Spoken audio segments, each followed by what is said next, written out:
Ada, Nah, cuma tinggal komunitasnya ini berani apa enggak. Kalau di barat kan udah terang-terangan. bahkan negara melegalkan kan. Bahkan mereka bisa menikah sama jenis. Sebenarnya kalau dari konteks Bible dan sebagainya itu gimana kok? Udah ke Bible aja. Assalamualaikum warahmatullahi wabarakatuh. Berjumpa lagi dengan Jadid HMC ya, channel yang mengedukasi dan menghibur. Di kesempatan kali ini ya, saya akan membahas tentang murid yang dikasihi oleh Yesus ini sebenarnya siapa.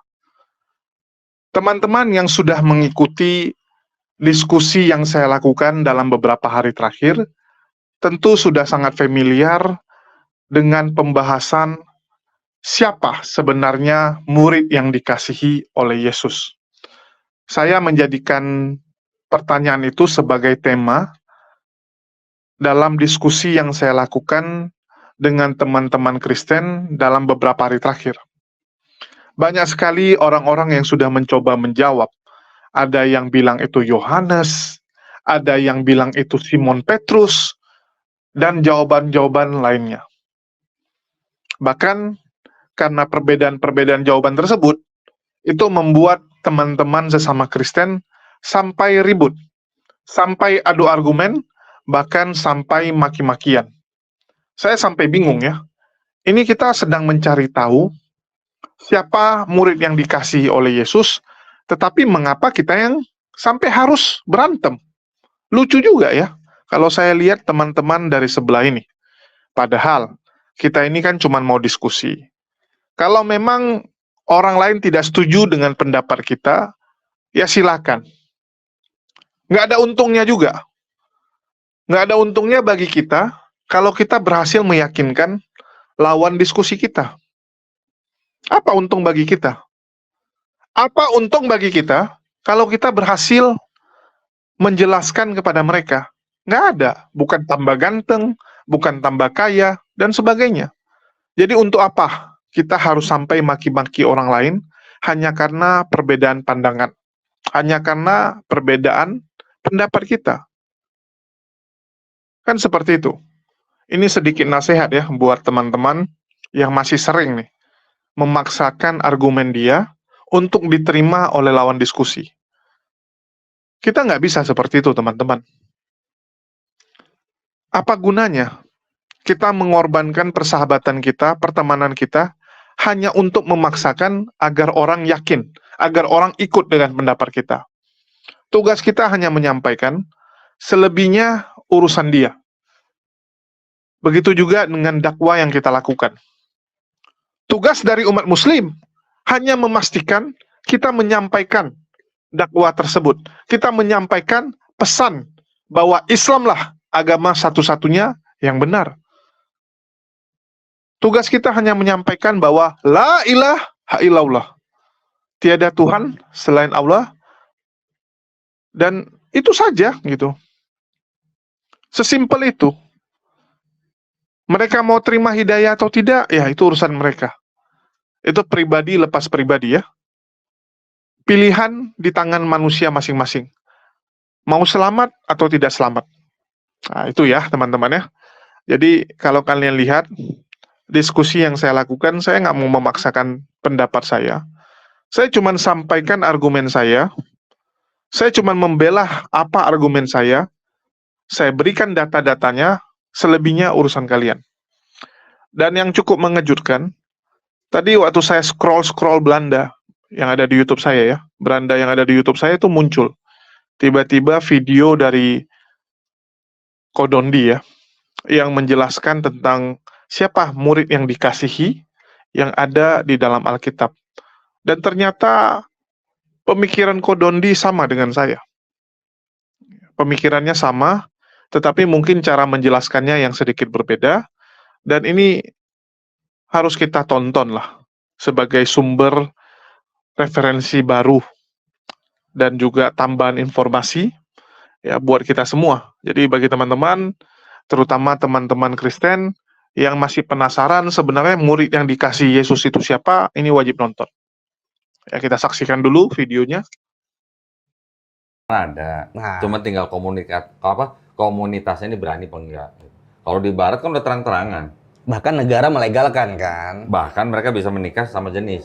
Sebenarnya kalau dari konteks Bible dan sebagainya itu gimana kok? Udah ke Bible aja. Ya maksudnya kalau dari Itu poin banget. dari tujuannya kan itu sebenarnya kok. Maksudnya kalau misalnya di sana kan dari segi negara melegalkan, sedangkan kan lagi-lagi negara dengan agama itu kan suatu hal yang beda konteks ya. Nah, kasusnya gimana ketika mayoritas di sana Kan sudah seperti ada apa, sudah ada beberapa denominasi Kristen gitu? yang gerejanya bisa menikahkan sesama jenis. Oke. Nggak semua denominasi ya, nggak semua ya. Tapi kan sudah ada beberapa yang bisa menyediakan pelayanan menikahkan sesama jenis di Eropa. Berarti termasuk menyimpang juga dong? Kalau mau ditanya menyimpang, pasti menyimpang. Kalau berdasarkan Bible ya. Iya. Kalau berdasarkan Bible pasti menyimpang. Nah masalahnya, karena negara sudah melegalkan, berarti kan sudah ada aturan negara. Kalau ada gereja yang menolak untuk memberikan pelayanan itu malah melanggar aturan negara gitu jadinya. Iya, benar. Jadi gereja-gereja yang selama ini tidak bisa memberikan pelayanan menikahkan sesama jenis, malah mereka dilema sekarang. Kalau mereka menolak, mereka melanggar aturan negara gitu. Iya. Tapi kalau mereka melayani, mereka mungkin masih bertentangan lah internalnya gitu. Belum semuanya bisa gitu. Tapi kalau misalnya memaksakan untuk melarang karena memang ajaran tidak seperti itu gitu kan. Ya itu kan juga ada landasannya kan kok sesuai dengan keyakinannya kan. Iya. Gitu. Di Bible sendiri tuh nggak boleh sebenarnya. Nah, kalau misalnya yang membolehkan itu landasannya gimana kok? Hak asasi apa gitu Oh, ya? bicara lebih ke hak asasi ya. Iya. Sekarang juga kan pembicara-pembicara yang dari feminisme ya, terutama juga yang nanti transgender. Itu lagi marak sekarang di Eropa, di Amerika. Lagi marak. Mereka sedang menuntut untuk diakui gitu lah. Di Indonesia pun ada ya. Mungkin sudah ada, cuman kan mungkin belum terlalu muncul gitu. Terus Tapi kan kita ya bicarakan ini kan soal perilakunya ya, bukan bicara soal personal sosialnya. Ya. Kalau Ko Doni sendiri pernah membahas terkait itu? Males gua. Tapi dulu sih pernah. Waktu yang Bible ada beberapa ayat yang mengindikasikan ini yang disebut LGBT nih, yang dimaksud gitu ya, LGBT ada. Tapi istilahnya jauh sekali yang dari kita bayangkan. Apa emang? Bukan ya? Iya. Kan kalau ke sini kan harus berlandasan dengan ini dong. Nah, gua nggak tahu nih. Ini kan ada TB. Udah tahu TB2? Apa itu TB2? Terjemahan baru versi 2. Oh, Nih, nggak tahu. TB2. Selama ini kan yang dipegang di Indonesia kan TB kan, terjemahan baru kan. Ini berarti yang paling baru lagi? Iya, itu baru 2023 tuh keluarnya. Nah, ini kan yang terjemahan baru nih. Ini kalau nggak salah kan terbitan tahun 1974 nih. Ini 2023. Perbedaannya signifikan kok? Ada beberapa. Ya, ini ada buku penjelasan ini. Apa aja yang di... Oh, ini ya memang koreksi. ada penerangannya ya di sini Ada. ya. Banyak juga sih sebenarnya. Ada beberapa. Ini ada yang buat tandain kuning nih. Baca nih. Yang paling bawah tuh. Tanda kurung tegak dalam perjanjian baru TB2, teks-teks yang ditandai dalam kurung tegak tidak terdapat dalam beberapa naskah kuno. Jadi yang tadinya di TB tidak diberi kurung tegak, di sini ada yang diberi kurung tegak. Jadi pada penambahan lah berarti intinya. Pada versi yang ini mereka mengakui bahwa ayat itu tidak ada di naskah-naskah kuno yang sebelumnya. Jadi artinya itu adalah dipandang itu ayat-ayat yang ditambahkan belakangan gitu. Ayat tambahan. Tambahan ya. Kalau Quran nggak bisa kok begitu kok. Coba, saya pengen tahu juga nih. Lu bacain ya? Ya, mana? Tapi ini nggak ada hubungan sama LGBT sih sebenarnya. Jadi kita sebenarnya mau bahas apa ini? Ini kan nanti, ini cuma ngasih lihat doang. 23 ayat 1. Orang yang tidak boleh masuk jemaah Tuhan. Ayat 1. Iya, baca. Orang yang hancur Kok berhenti? Orang yang hancur buah pelirnya atau yang terpotong kemaluannya janganlah masuk jemaah Tuhan. Oh, di sini sebenarnya penekanan untuk melarang. Bukan, ini sih bukan. Gue cuma ngerjain lu doang. Gue marah banget. Itu tentang apa kok? Ini orang yang tidak boleh masuk jamaah Tuhan. Ya berarti di Salah situ satunya orang yang hancur buahnya gitu. Nah, kalau yang berhubungan sama LGBT ya ngaruh ini. dong, masuk konteks dong berarti, Kong. Emang Ini mau bahas nih buah nih. Nih sebentar nih. Nah nih. Ayat 17 nih. Baca. Menentang persundalan di tempat kudus di antara anak-anak Kok jadi pelan suaranya? Tadi kencang. Takut salah nih. Di antara Takut kaget. iya. Di antara anak-anak perempuan Israel janganlah ada pelacur bakti, dan di antara anak laki-laki Israel janganlah ada semburit bakti. Tahu nggak? Enggak. Semburit bakti. Apa itu? Bakti apa? Servis kan? Iya. Pelayanan kan? Iya. Bakti kan? Semburit apa? Waduh. Hal-hal yang berkaitan dengan belakang ya. Nah, ya. Oh. Ya, coba gua melihat ya yang di versi yang baru nih ya. Oh, sekarang udah agak sedikit berbeda tuh.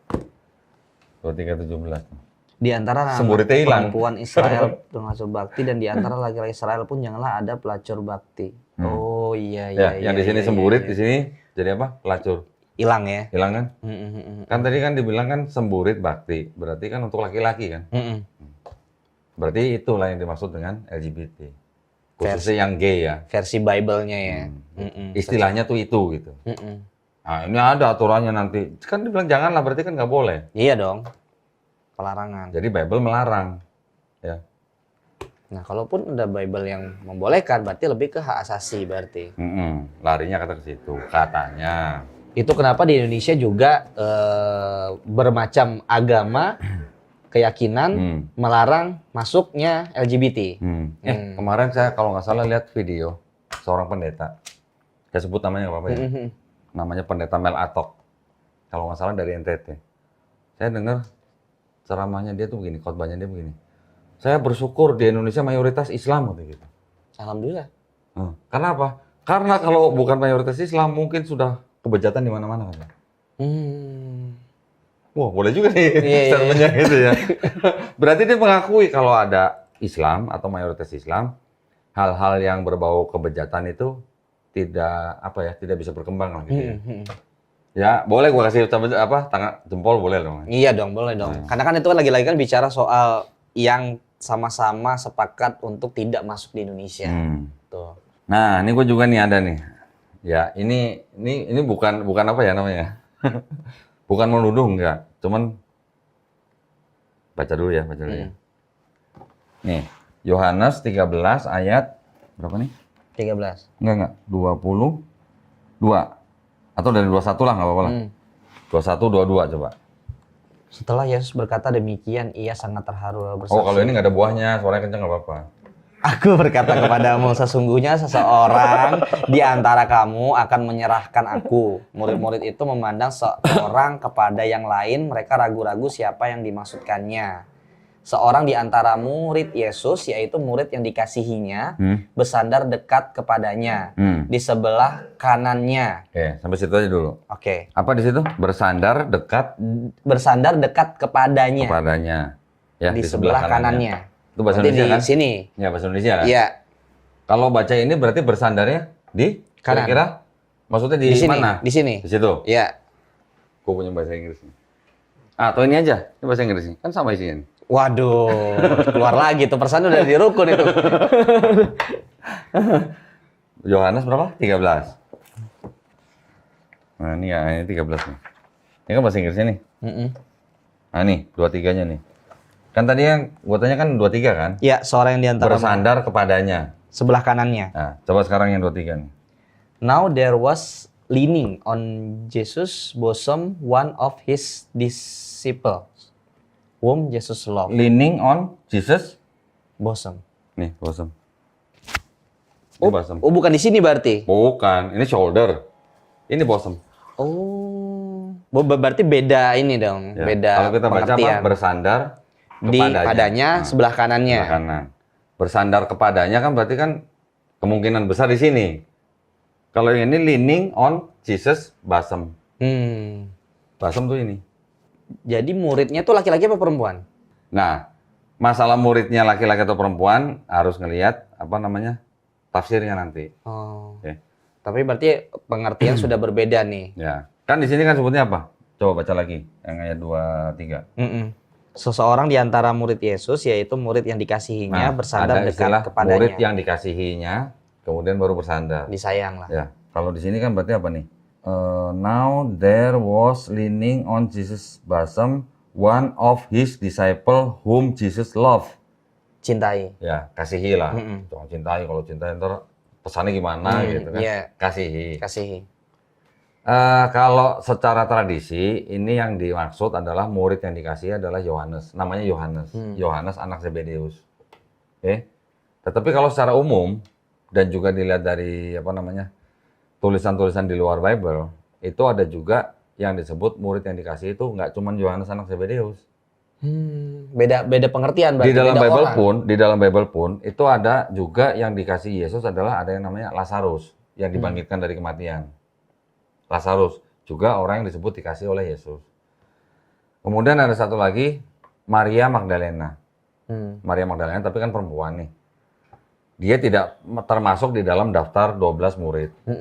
Tetapi ada perspektif lain ya, yang mengatakan bahwa Maria Magdalena ini juga salah satu murid yang dikasihi Yesus. Bahkan di dokumen ini namanya, dokumen apa namanya? Nah, Hamadi. Di sini, di salah satu gospel di sini dikatakan bahwa Yesus sering mencium Maria Magdalena di bibirnya. Berarti pasangan. Nah, kalau di Yahudi gimana? Nggak boleh dong, bersentuhan aja nggak boleh gitu. Paham ya? Paham. Jadi murid yang dikasihi Yesus itu ada Yohanes anak Zebedeus, ada Lazarus, ada Maria Magdalena. Nanti kita bisa lihat juga di di ayat-ayat yang berkenaan pada waktu Yesus disalib.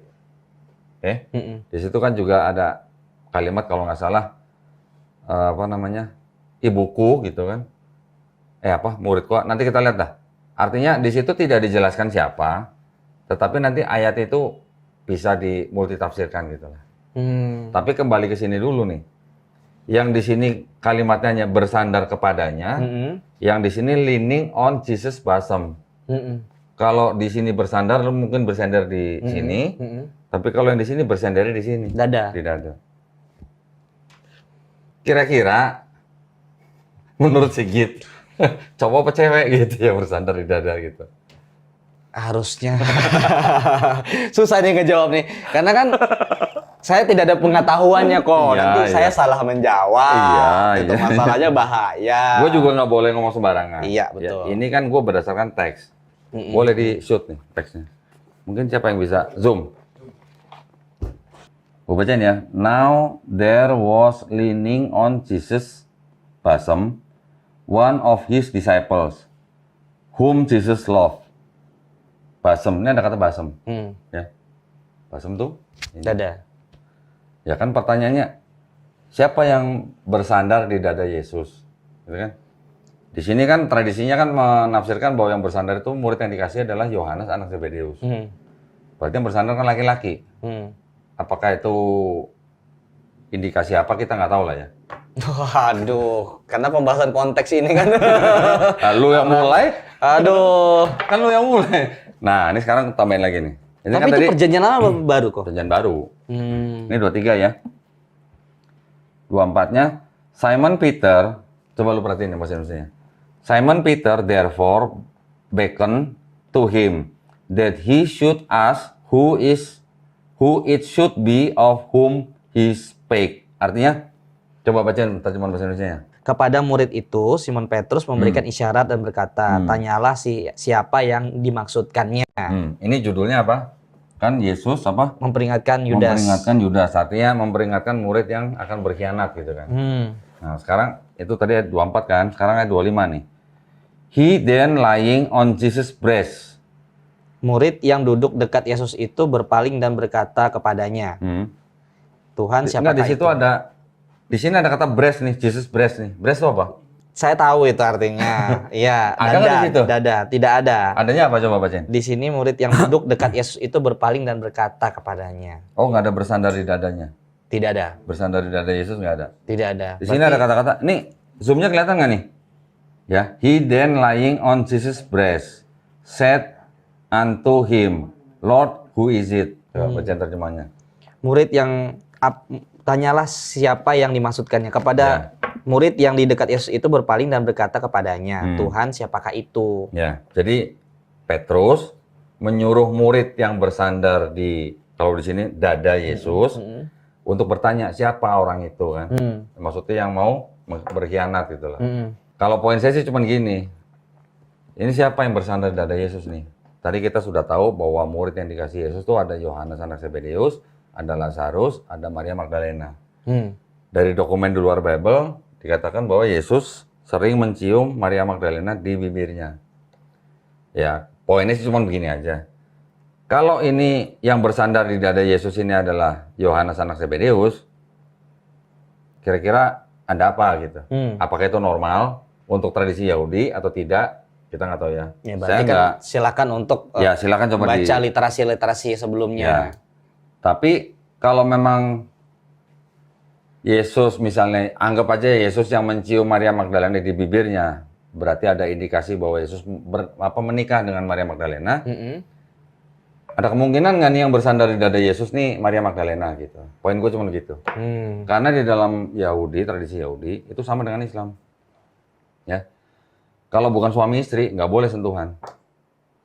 Ada penulis-penulis di Barat yang menganalisis bahwa peristiwa ketika seorang perempuan yang datang ke Yesus untuk menuangkan minyak yang harganya mahal dan menyeka dengan rambutnya, itu sebenarnya adalah prosesi pernikahan.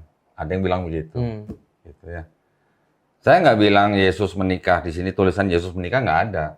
Tetapi dari kejadian itu, orang yang tahu tradisi Yahudi, dia bisa mengatakan ini adalah indikasi bahwa itu adalah prosesi pernikahan gitu. Nah kalau saya yang kita bahas sekarang ini, karena lo tadi lo yang mulai, jadi gua yang kena.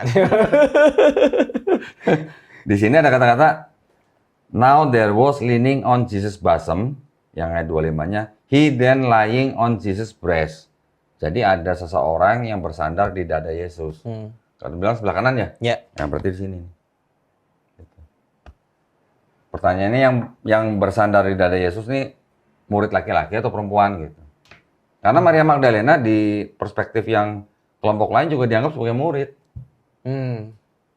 Gitu. Nah kalau laki-laki berarti apakah normal? Apakah itu indikasi tertentu? Kita nggak tahu ya. Waduh, nggak kita ikutan. jangan ya, kita nggak ikutan.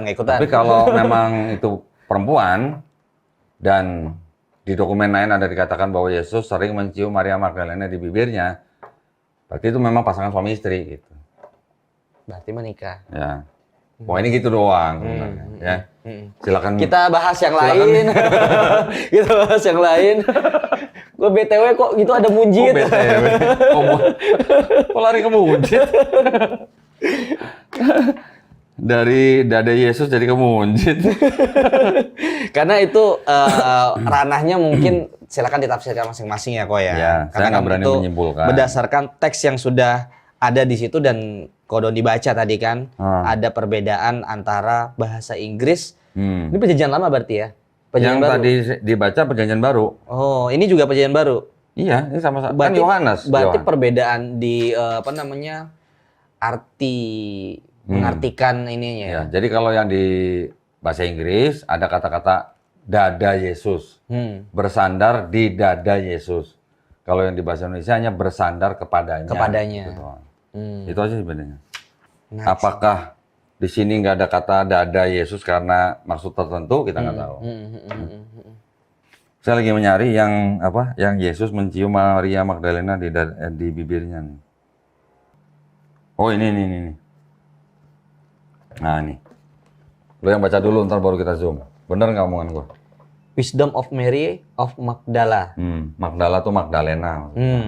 Wisdom, who is called barren, is the mother of angels. The companion of the Savior is Mary of Magdala. The Savior loved her more than all the Savior disciples. itu siapa maksudnya? Kristus. Yeah. And he kissed her often on her mouth. Terjemahin dong. Udah ada tahu, sahabat rukun insya Allah udah tahu artinya. Tunjukin ke Puni dong, di zoom dong. Wisdom, who is called barren, is the mother of the angels, the companion of the Savior. Maksudnya sahabat daripada juru selamat, yang dimaksud adalah Yesus, is Mary of Magdala. Tuh ya, benar kan? The companion of the Savior is Mary of Magdala. The Savior love ya. Oh, sorry. The Savior love her. Artinya juru selamat itu mencintainya. Nya nih wanita nih ya. Yang dimaksud adalah Maria Magdalena. More than all the disciples. Jadi Kristus atau Savior mengasihi lah ya. Mengasihi dia lebih dari murid-murid yang lain. Dan dia ini maksudnya berarti Savior, Yesus, kiss her, menciumnya, often, jadi kiss her often, jadi sering menciumnya on her mouth, di bibirnya. Bibir. Ya, ini yang dimaksud adalah Mary Magdalena. Ya ini nggak diterima sama Kristen yang mainstream sekarang, nggak diterima karena dianggap ini adalah tulisan-tulisan dari kelompok Gnostik gitu. Oke. Yang ini tadi udah jelas ya. Kita nggak menyimpulkan ya. Kita nggak menafsirkan. Nggak menyimpulkan karena itu memang sudah beda perspektif. Ya. Jadi kalau tradisinya Kristen memang dianggap yang bersandar ke Yesus atau yang bersandar di dada Yesus itu adalah Yohanes anak Zebedeus. Kalau cowok bersandar di dada cowok, ya pikirkan sendiri gitu. Ya. Tapi kalau Maria Magdalena yang bersandar, wajar kalau mereka bersandar. Kalau bersandar berarti wajar karena YouTube nggak pernah kemana Bennett ya? Teman-teman sudah lihat ya. Jadi menurut Kodondi, ya itu lebih mengacu kepada sosok Maria Magdalena. Menurut Kodondi ya, dan dia sudah berikan alasan-alasannya, ya terserah kalian mau terima atau tidak. Dan menurut saya secara pribadi, saya lebih condong ke arah sana juga. Ya, saya secara pribadi juga condong bahwa itu adalah Maria Magdalena. Kalau mengacu kepada ciri-ciri yang disebut di dalam Alkitab. Kita tahu bahwa narasi yang dibuat oleh Bible itu mengatakan bahwa murid yang dikasihi yang pertama itu ada saat perjamuan terakhir. Murid yang dikasihi ada saat penyaliban Yesus. Murid yang dikasihi diberikan amanah untuk menjaga dan merawat mamanya Yesus. Jadi siapa murid yang dikasihinya itu kan gitu. Yang pertama kalau kita lihat The Last Supper. Perjamuan terakhir Yesus. Apakah di sana hanya ada 12 murid atau 12 rasul atau Maria Magdalena juga ada? Karena setahu saya Maria Magdalena inilah yang bertugas menjadi pelayan ya. Tugas dia adalah melayani murid-murid Yesus yang lain dalam hal konsumsi dan sebagainya. Jadi dia yang mempersiapkan makan malam, sarapan, dan sebagainya. Karena memang tugas perempuan itu. Tugas laki-laki, ya bekerja, mencari nafkah. Pada zaman dulu, laki-laki itu pantang untuk nyentuh yang namanya dapur. Jadi orang-orang yang ada di Israel ya, orang-orang Yahudi dan Arab itu sama. Orang Yahudi dan Arab itu culture-nya mirip. Untuk hal masalah pekerjaan ya, pembagian kerja antara pria dan wanita. Kalian bisa lihat bahwa perempuanlah yang bertugas mengurus segala yang ada di dapur, menyediakan makanan dan sebagainya. Itulah kenapa Maria itu selalu ikut. Bahkan bisa dibilang dia itu sangat mengerti. Sangat mengerti apa keinginan Yesus. Itulah Maria itu sering dipuji. Jadi apakah Maria ada di perjamuan tersebut? Ya teman-teman coba pikirkan aja. Maria yang mempersiapkan makan. Masa dia nggak dikasih ikut makan satu meja?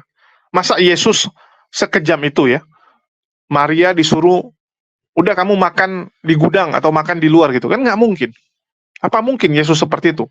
Meja makan khusus ya, untuk yang pria-pria, yang perempuan entah di mana ditaruh. Apakah seperti itu? Dan sekali lagi ya, mereka makan juga sebenarnya di lantai. Budaya orang Yahudi itu makannya di lantai, sama kayak orang Arab. Mereka nggak pakai meja makan, kursi seperti itu. Ini yang biar teman-teman tahu ya. Jadi yang lukisan-lukisan itu, ya itu kan lukisan-lukisan orang Barat. Itu kan tradisi orang Barat yang duduk pakai meja makan seperti itu. Silakan dicek dengan orang-orang yang ahli dalam sejarah dan culture-nya orang Yahudi ya. Biar kalian tahu. Jadi yang pertama itu, apakah Maria Magdalena ikut di perjamuan? Yes, kalau menurut saya. Ya. karena dia mempersiapkan semua. Terus yang kedua, kalau kita lihat saat penyaliban Yesus, murid-murid Yesus yang pria semua pada kabur. Semua murid pada kabur. Jadi aneh sekali kalau tiba-tiba Yohanes nggak ikut kabur. Yohanes itu pria juga. Dan dia kurang lebih sama lah sifatnya dengan murid-murid Yesus yang lain. Kalian harus ingat ya, saat itu mereka kaburnya itu bukan sembunyi di dalam kamar, ya, pulang ke rumah masing-masing terus sembunyi dalam kamar masing-masing, enggak. Mereka sembunyi di tempat yang kurang lebih sama. Karena mereka itu bukan penduduk Yerusalem. Ya, mereka itu penduduk dari kota-kota yang lain. Jadi mereka selama ini ngikut Yesus kemanapun, Yesus tidur di mana, ya mereka tidur di mana. Jadi mereka nggak punya rumah di Yerusalem. Saat Yesus disalib, ya mereka sedang sembunyi di tempat yang sama. Menurut kalian, masuk akal tidak? Murid-murid yang lain lagi pada ngumpet, tiba-tiba si Yohanes nggak ada di situ. Yohanes lagi nonton Yesus disalib. Nggak mungkin kan? Masuk akal nggak Yohanes bisa nonton sendirian sedangkan yang lain pada sembunyi? Tentu saja dia lagi ngikut dengan teman-temannya. Ya, ikut dengan teman-temannya ngumpet. Ya, kita nggak tahu mereka sembunyi di mana ya. Tetapi memang ditulis di dalam Bible mereka sembunyi. Kenapa mereka sembunyi? Karena mereka takut nanti ikutan ditangkap. Penduduk-penduduk itu tanda muka mereka. Muka bahwa oh ini adalah pelayannya juga, oh ini adalah pengikutnya, oh ini adalah murid. Mereka nggak mau. Bahkan Simon Petrus ya itu sudah mencoba sembunyi-sembunyi untuk melihat Yesus yang sedang dihakimi. Itu ditandai. Itulah kenapa dia kabur kan. Kenapa Simon Petrus yang muncul? Ya karena Simon Petrus merasa bahwa dia adalah pemimpin dari 12 murid. Mungkin 12 murid atau 11 ya, karena si Yudas sudah nggak ada.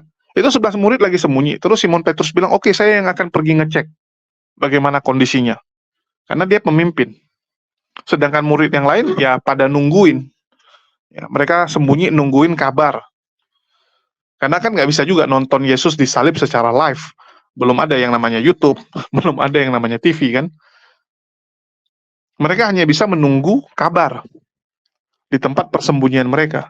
Jadi apakah mungkin Yohanes tidak ada di sana? Coba teman-teman pikirkan. Bahkan kalau kita lihat ayat, ya, ini saya bacakan Yohanes 19, 25-27 ya. Dan dekat salib Yesus berdiri, dan dekat salib Yesus berdiri ibunya dan saudara ibunya. Jadi ada siapa? Di sini narasi dari penulis ya, dari penulis manuskrip ini, dia menulis atau menggambarkan kejadian dan orang-orang yang ada di sekitarnya. Dan dekat salib Yesus berdiri ibunya, artinya Maria, ya, ibu Yesus, Maria ibu Yesus, dan saudara ibunya. Orang pertama, orang kedua, terus orang ketiga, Maria, istri si Klopas, dan Maria Magdalena. Titik.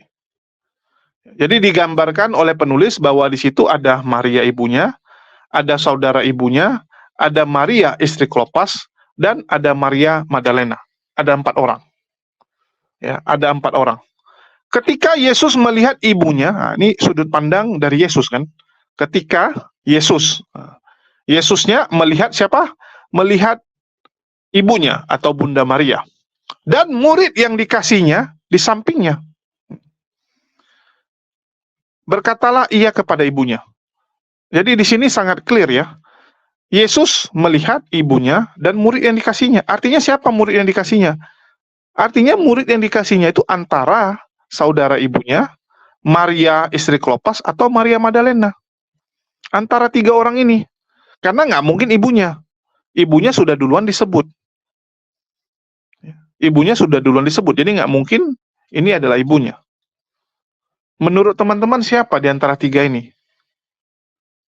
Oh enggak bang, ada muridnya Yesus si Yohanes di situ. Nah, kan teman-teman Kristen sering ngomong gitu. Oh ada Yohanes. Kalau ada Yohanes, Yohanes pasti disebut teman-teman.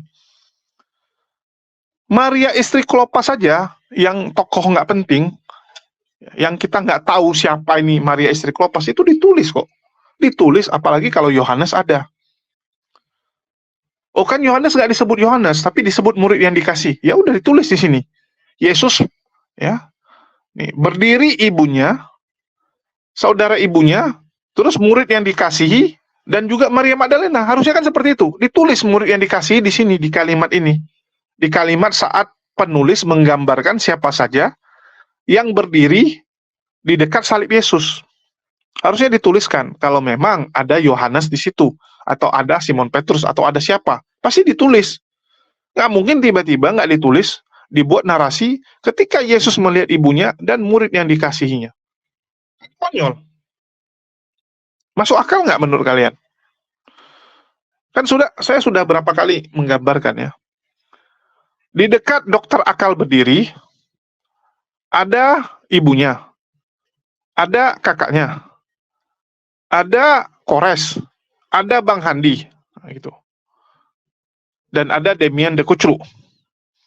Ketika dokter akal melihat ibunya dan Oten yang dikesalinya, kira-kira mengacu kepada siapa? Ya di antara itu, Handi, Kores, Demian, kan gitu. Jadi tolonglah lebih pintar ya. Tolonglah lebih pintar. Tapi sekali lagi ya, ini pendapat. Kalian boleh setuju, boleh tidak setuju. Kan semua seperti itu. Terus kalau kita mengacu lagi kepada ciri berikutnya. Apakah mungkin Yohanes yang dititipi ibunya Yesus? Sedangkan Yohanes itu juga pergi ke kota-kota, pergi ke kampung-kampung, pergi berkelana untuk mengabarkan Injil. Untuk mengabarkan ajaran Yesus menurut teman-teman Kristen ya. Walaupun kita agak bingung, ini ajaran siapa yang diajarkan. Jadi, siapa yang merawat ibunya Yesus? Saat itu murid itu menerima dia di dalam rumahnya. Jadi sejak saat itu Bunda Maria tinggal dengan murid yang dikasihinya. Kan nggak mungkin. Yohanes tiba-tiba terima mamanya Yesus tinggal sama dia, nah, terus ditinggalin mamanya. Ditinggalin si Bunda Maria, dia pergi merantau. Itu namanya bukan menerima dia, bukan merawat dia. Kita tuh kalau dititipin nih, ya, dititipin, tolong jagain ini siapa, ya kita pastikan kita jaga benar-benar. Apalagi ini sampai tinggal dengan kamu. Teman kamu titipin ibunya tinggal sama kamu nih, untuk kamu rawat, sebagai pesan terakhir dia sebelum meninggal, sebelum wafat. Masa setelah, oke, saya terima mama kamu, nah, mama kamu dibawa masuk, ya, mama si kawan itu kamu bawa masuk ke rumah, nah, terus kamu tinggalin, kamu jalan-jalan, kamu nggak pulang-pulang. Masuk akal nggak? Coba saya tanya teman-teman, masuk akal nggak seperti itu? Terus kamu tinggalin dia begitu saja. Maria Magdalena itu tidak melakukan pengkabaran, tidak keliling-keliling seperti murid yang lain, karena dia diberikan amanat. Ya, dia diberikan amanah yang sangat besar. Kalian bisa lihat. Bahkan ada orang-orang yang menafsirkan bahwa ini adalah pesan Yesus kepada istrinya, untuk memperlakukan mamanya atau mertuanya seperti ibu kandungnya sendiri, kan gitu. Sama seperti teman-teman yang baru menikah. Kalian pasti diberikan pesan bahwa kalian harus memperlakukan mertua kalian sama seperti orang tua kandung kalian. Jangan pilih-pilih kasih. Jangan kepada ibu kandung, ya. Misalnya kalau kalian belikan makanan, kalian beli makanan yang mahal. Terus kepada mertua, beli yang murah-murah saja, beli yang pinggir jalan saja. Kalian bikin perlakuan yang berbeda, itu pasti dilarang. Kan seperti itu. Pasti disuruh, perlakukanlah ibu mertuamu seperti ibu kandungmu. Jadi ada beberapa para scholarship yang di luar ya, orang-orang penulis-penulis yang di luar, itu mengatakan, ini maksud dari Yesus berpesan kepada istrinya, tolong jaga mamanya seperti kamu menjaga ibu kandungmu. Jadi ada beberapa yang menafsirkan seperti itu. Kalian setuju yang mana? Ya silakan lah. Ya, kalian yang pikirkan sendiri. Saya cuma menyampaikan apa yang tertulis, apa yang saya dengar. Ya, semoga ini jadi bahan renungan. Sekali lagi, kita tidak bisa memaksakan pendapat kita. Di sini kita hanya berdiskusi, saya cuma memberikan ya data-data hasil diskusi selama ini, dan semoga teman-teman bisa renungkan. Dan bagi teman-teman yang nggak setuju, ya silakan. Yang nggak setuju juga silakan. Kita cuma diskusi di sini. Bukan ngotot-ngototan siapa benar, siapa salah. Bisa jadi saya yang salah juga kan gitu. Bisa jadi kalian yang salah. Kapan kita bisa tahu siapa yang salah dan benar? Nanti di hari penghakiman. Ya, semua akan terang benderang, semua akan dibukakan. Oke, mungkin itu aja yang bisa saya sampaikan. Makasih buat teman-teman semua yang sudah mendukung perjuangan kita, dan terima kasih atas doa-doa kalian. Dan sedikit permintaan dari saya, karena apa yang sedang saya alami dalam 1 tahun ini ya, bagaimana cobaan-cobaan dari Polikardus ini begitu besar, bagaimana upaya-upaya mereka untuk melenyapkan, mencelakai saya begitu besar, ya segala cara mereka lakukan, mulai dari memotong suplai-suplai pendapatan saya, penghasilan saya, mereka coba cegah supaya saya babak belur, supaya saya terjeki, ya, supaya saya terjepit habis. Mereka masukkan kasus-kasus yang jelas-jelas itu adalah hal-hal yang tidak benar, di mana saya difitnah, saya dituduh, ya membuat pernyataan yang jelas-jelas saya kutip dari orang, yang jelas-jelas saya tampilkan orangnya juga. Tapi lah upaya-upaya Polikardus itu memang ngeri, dan kita sedang melakukan upaya pembelaan ya, melalui sidang, dan sidang tersebut membutuhkan amunisi, yaitu kita juga harus bayar pengacara, kita harus bayar akomodasinya, dan sebagainya. Jadi bagi teman-teman yang tergerak membantu perjuangan kita, ya sudi kiranya membantu sebisanya, ya sebisa teman-teman. Karena setiap bantuan kalian akan sangat bermakna bagi perjuangan saya. Makasih buat teman-teman semua yang selama ini sudah mendukung, dan terima kasih buat teman-teman yang terus mendoakan keselamatan saya.